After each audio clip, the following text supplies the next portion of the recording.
Hello, and welcome to Connecting Jewish Grandparents, the Grand Plan podcast, the place where we come together to look at the Torah and how we can use our ancient text to be the best grandparents that we can be with joyful, intentional connection.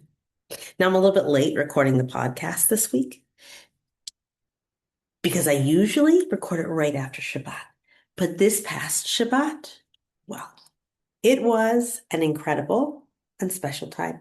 It is what my family refers to as the Bubbie Shabbat. So maybe 20 years ago, my grandmother, my Bubbie, had this idea that the whole family should come together at the Dead Sea for Shabbat, a family reunion. Well, she unfortunately passed away 11 years ago. And still, the family, which is significantly larger now, comes together. I don't even know how many of us anymore, but all of Bubbie's great-grandchildren are there. Because even though she only moved to Israel in her 80s, it was a value that she transmitted her whole life, the importance of living in Israel. And so now, today, all of her great-grandchildren, I don't know, like 30 of them, maybe that's too many, more than 20, all live in Israel from here, there, and everywhere. We all come together for Shabbat at the Dead Sea. And not only do we all live in different places, we all kind of lead different lives. And still, for the Shabbat, everything stops. All of our different personalities and different life paths and different religious experiences is not what the Shabbat is about. It is family together.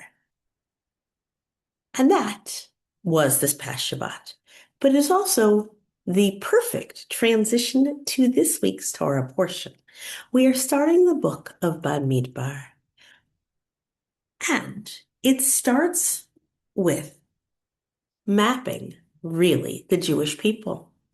The portion describes in great detail how many people there are in each of the 12 tribes, and that each of these families, each of these shvatim had a flag and a certain number of people and a certain leader and a place where they belonged, where that shevet, that family camped in relationship to the Mishkan. So how they were when they stopped and how they walked in formation.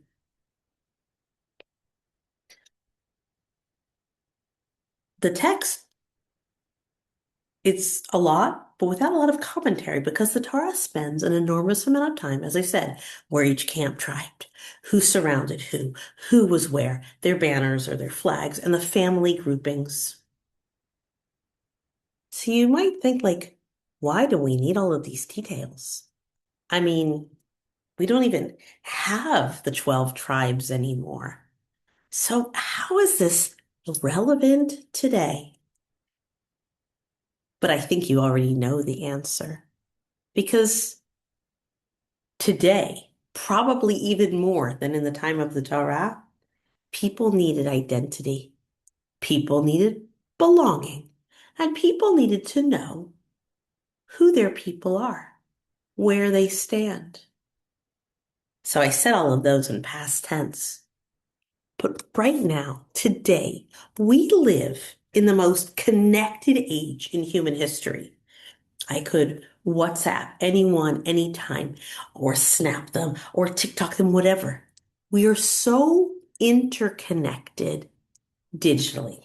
And yet, loneliness and disconnection are at an all-time high, really.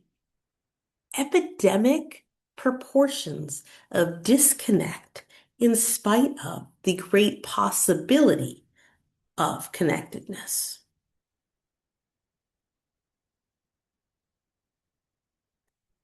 Researchers are consistently finding that the best way to combat this overwhelming feeling of disconnect is with belonging. Belonging is really one of the strongest predictors of emotional well-being. So, I mean, I can say researchers, but Harvard's long-running adult development research shows that close relationships are the greatest contributors to happiness and resilience and even physical health. If you've looked at the science of positive psychology, the happiness that Gal Shachar works on, psychologists describe identity formation as deeply tied to family narrative and communal belonging. So, what I'm saying to you is that top psychologists today are saying the cure to combat this great level of emotional disconnect and the highest level of depression and loneliness in human history. It's what the Torah is telling us to do it.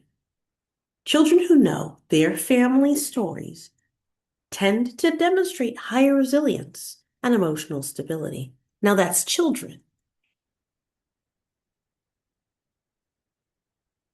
But what about you, the grandparent?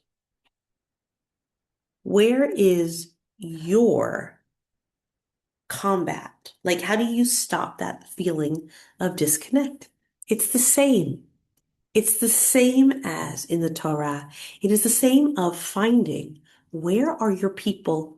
Where do you camp? Where is your family? You have to know that for yourself so that you can transmit it forward. I can go deeper into the psychology of it, but nothing that I'm going to say on that topic is shocking because you've seen it with your own eyes. The pain, like if you're in public and you'll see really even children, but teenagers, they're in their phones, they're scrolling, they're looking, but they're not connected. You'll see like groups of teenagers together and they're all be together and they're all on their phones and they're all together and they're all disconnected because they don't really know where they are and where they stand. So let's come back to Bamidbar. How do you know who you are and where you stand? You look at your flag. The fact that there could be actual signage, a picture, a flag, a banner that says, this is where I belong. This is my people, my identity, my mission, my belonging. This was the everything. The Torah told us to do it. And we did it then. We did it through the movement from, well, when we're told to do it in the Torah, till getting to Israel and setting up within the land. A person walking through the desert could immediately answer, who are my people? Where do I belong? When I go out, where do I return to? And what's at the center of all of this? The Mishkan. Difference existed, but everybody was located around shared, sacred purpose. They knew where they were in relationship to each other. They knew where they were in relationship to the Almighty. What a gift. And so, obviously, we don't have the Mishkan today. And we don't have the flags in the same way. And still, this is the core of what a healthy family life looks like. Not the same. Not everybody has one conglomerate. But everybody respecting each other's space with a shared center. Today, many children grow up knowing everything about social media influencers, and yet, or celebrities. There's all different ones that they're experts on, and it could be something very wholesome. They know all about their favorite author, and they know their favorite musician. They know their favorite social media influencer. But how much do they know about their own family story. They know a brand logo when they see it from the youngest age. But what would a family banner look like to know not the identity of Nike, but the identity of themselves? Kids know how to scroll, but do they know where they belong? So I feel like I'm saying a lot of negative things about children and where they are and how they're disconnected. And maybe it's not so pleasant, but I think you know the answer of how we solve this problem. Because the answer is you, not entirely, but largely. So, how do grandparents combat this sense of disconnect and all of the emotional baggage that comes with it? Grandparents are often the guardians of family memory, rituals, continuity, emotional safety, inherited values. Grandparents help create the flag, the brand that children gather under. It's not through perfection. If you feel that that is what is being asked, then you're probably taking steps backwards away from this possibility. It's through repetition. It's through the annual trip, Bubbie's Dead Sea Shabbat. It's through the special recipe that you make every year. It might not come out well every time, but you poured the same things together, mostly to make it. It's the songs. Maybe the songs sung in a Jewish setting, and maybe the songs sung at bedtime. The stories, whether it's the same story over and over again or something different each time. It's the spaces you gather, the tables, the homes, and the feelings that come with it. Belonging is not really built through a flag. It is built through repeated experiences of connection. That's true through modern psychology lenses. It is true if you put basic reasoning into it. And it's true when you look at the text of the Torah and what Hashem guides us to do in our lives.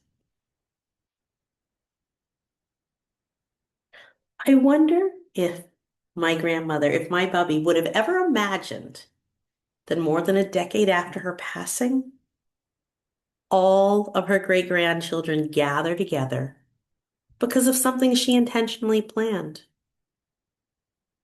And we sat there wondering about the tribes of each family. Some of them we don't see very often. My cousin Svi lives very far north. He has 7 children right now. None of them speak English. And yet they're my family. And that's his tribe. They live on a kibbutz. The kids mostly don't wear shoes.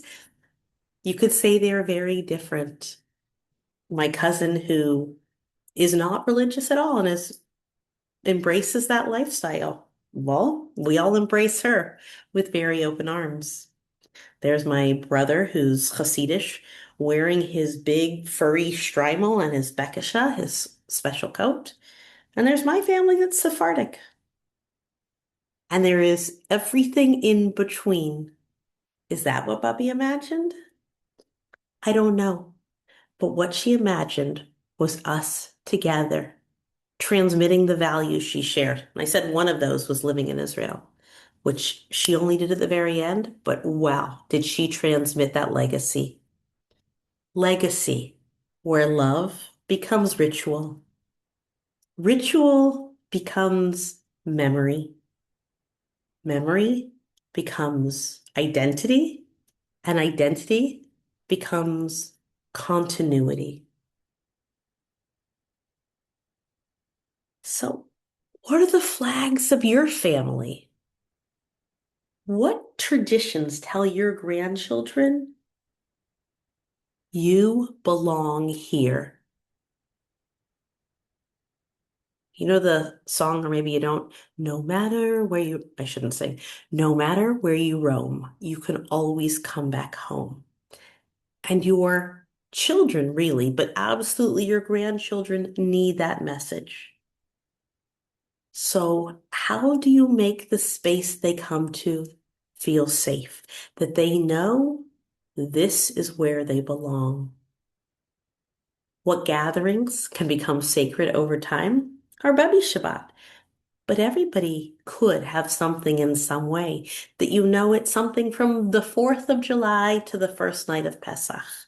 This is where you gather together. What stories are part of that family identity? And what emotions do children associate with coming home to you? What is your flag woven from? Where does your camp belong?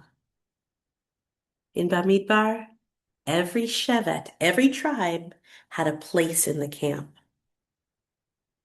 One of the greatest gifts we can give our grandchildren is helping them know that, helping them know who they are, where they belong, and where they can always come back home, no matter where they've meandered along the way.